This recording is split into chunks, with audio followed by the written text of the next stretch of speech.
To fully enjoy Give Me Mine, start at chapter 1 and follow through to the most current video. To enhance the story, narration may be slightly different than the actual story in the book. Get your copy today and follow along. Enjoy.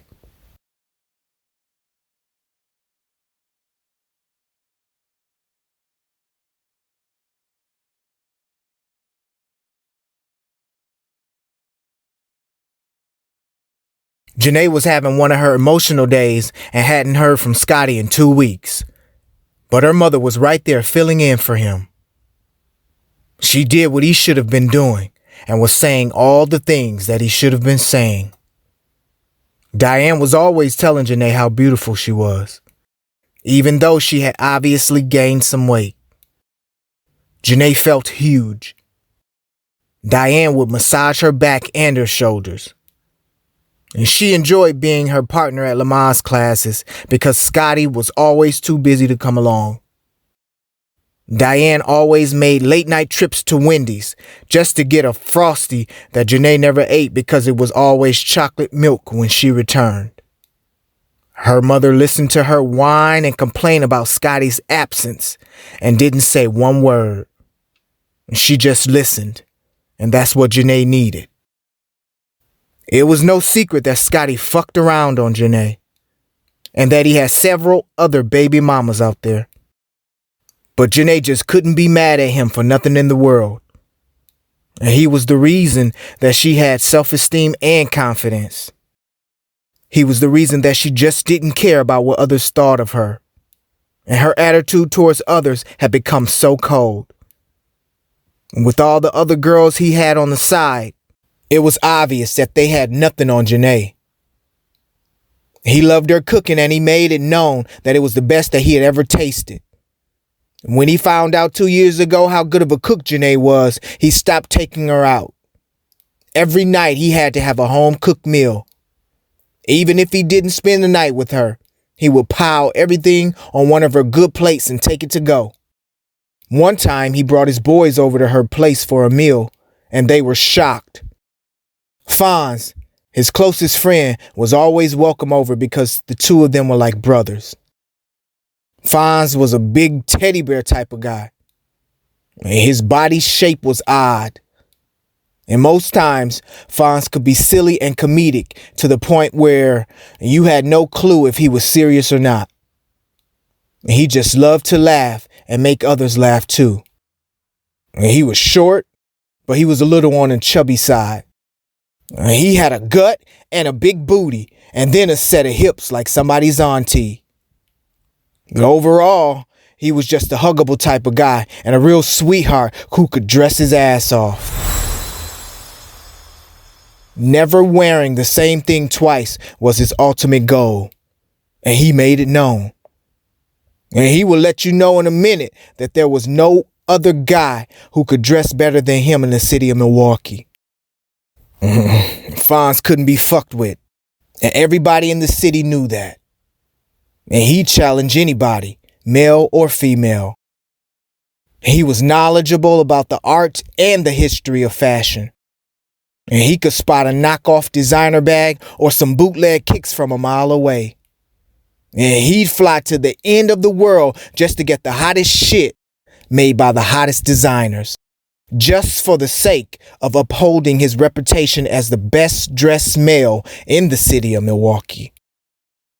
Fonz knew designers personally, had outfits custom made by them. He received special invites to their runway shows all over the world, and he even flaunted some of the most beautiful models in the industry. And he knew he wasn't the best looking guy, but he had to have something to get him some females. And he was comfortable with his bad skin and his gut, and most ladies were comfortable with them too. Biggie's famous line, "Heartthrob never, black and ugly as ever. However, I stay Coogee down to the socks, rings and watch filled with rocks." That was his motto. The ladies. The ladies. And all the ladies just loved Fonz to death. The way they flocked to him was something like the way all women over 40 loved Denzel. You are so so beautiful. His excellent fashion sense, his vibrant personality, his cat daddy persona, and him being charismatic outweighed him being unattractive. Fonz could get along with everybody. And he was just a straight up charming motherfucker with a good heart. Fashion and funny. That was Fonz.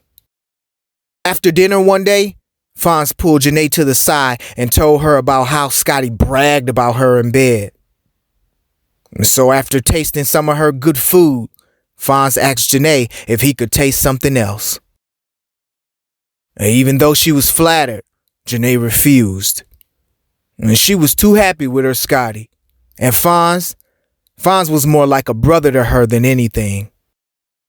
But now, due to her pregnancy, Janay wasn't able to please him in any way. She was in no shape to be slaving over a hot stove, but he still requested a hot meal every day. And she was in no shape to be doing porno movie positions in bed, but he still requested it. And regardless of how she felt, she managed to give Scottie everything that he wanted. She hated what their relationship had turned into. Now, she would only see him if he was hungry or if he was horny. Usually, he was in and out. And he would pop up about 6 in the evening because he knew that was the time that she usually finished cooking. No sooner than she would be taking the fried chicken out of the hot grease, he was loading him a plate full of food to head out the door. And he didn't even have the decency to sit down and have dinner with her like a normal family. And wrapping aluminum foil across the top of his plate was the last thing that he would do before leaving her with only a peck on the cheek. And he never returned any of her good plates. Just wondering about which of his bitches had all of her expensive dinnerware at their houses pissed Janay off every time he walked out the door with one. And he despised paper plates. And she just hoped that everything would be back to normal after she had the baby. Nobody told her that it would be this way. Not having her man around was depressing and starting to stress her out. Not to mention phone calls in the middle of the night from bitches threatening to kill their unborn child. Yep. Yep. Girls would call and say shit like, "Hey, bitch, it's 12 o'clock. Do you know where your man is?" And Janay didn't really give a damn about any of that shit. And she knew that there was some truth to what the girls were saying when they were telling her that Scottie was their man. She just didn't like those punk bitches involving her unborn child. She had never seen or met any of the girls, but she always welcomed them over to her house when they would call. Sometimes she yelled her address into the phone whenever they would call. "Yeah, all you gotta do is bring your ass over here and I'll show you who's the bitch."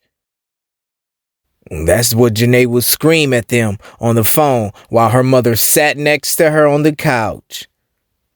And this made Diane worry constantly, and she got little to no sleep at night. All through the night, Diane was up and down out of bed, running to the window after every little noise she heard. But not Janay. And she knew that no one would ever show up. And she knew those bitches was just bullshitting. And she didn't worry about it at all. And she had experience with those types of females, the ones with a lot of mouth and no action. And she never worried about going out during her pregnancy. At 6 months, she still made her weekly trips to Sandra's hair studio by herself and wherever else she wanted to go. Janay was fearless, but cautious.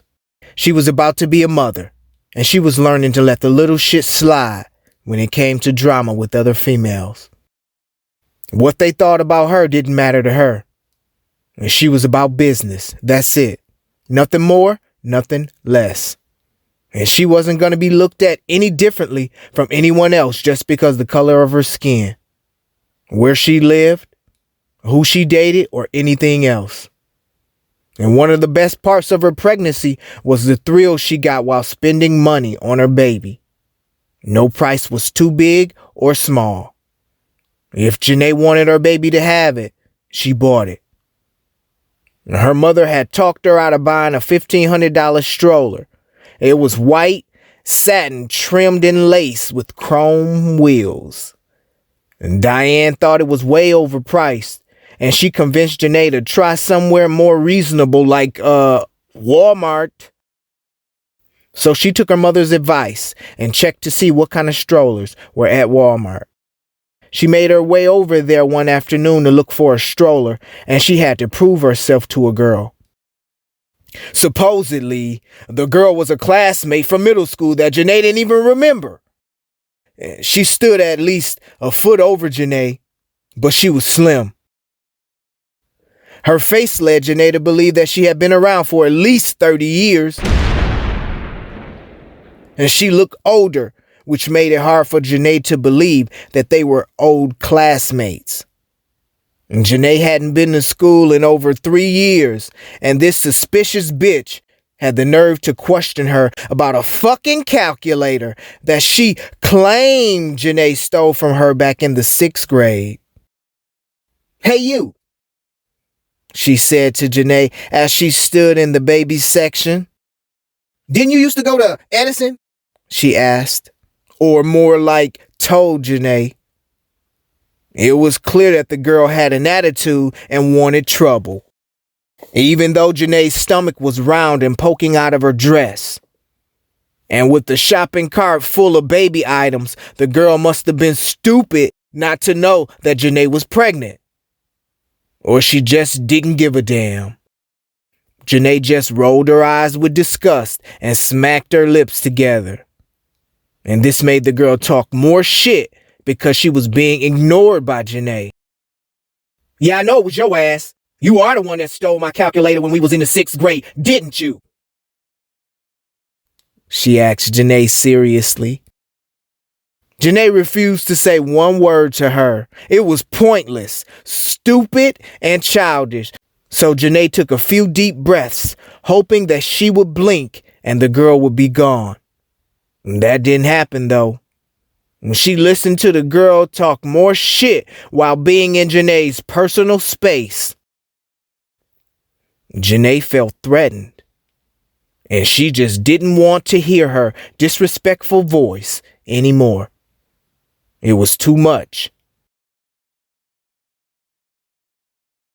And so she grabbed the Snapple bottle from her cart, which was full of juice that she had been sipping on. And she used that glass bottle to hit her target clean in the center of her head, right between her eyes. One loud smack could be heard, but that was it. It was over. Janay took one step backwards and watched her enemy drop to the floor. The poor girl never saw it coming. Glass flew everywhere when the bottle collided with her hard-ass head. Kiwi strawberry juice ran down Janay's sleeve, staining her Calvin Klein maternity dress. "Damn, I just bought this dress," Janay whispered to herself. And the bitch lay there screaming in pain. Janay politely waddled out of the store, calm like nothing had just happened. Janay had no sympathy for her ass as she drove to Kmart to start her stroller hunt all over again. See, being with Scottie had changed her so much, and she just didn't tolerate any bullshit at all. Anybody could and would get it at any given time or place for any given reason whatsoever. And that's just how she felt, and Scottie had taught her to be that way. And he trained her to be a beast. It was important to him that she was tough. She demanded respect, and she didn't mind fighting for it either. Being with Scottie came with issues that she had to deal with because of who he was. And she was so in love with him that it wasn't a big deal at all to have to beat up a bitch just to prove that Scottie was hers.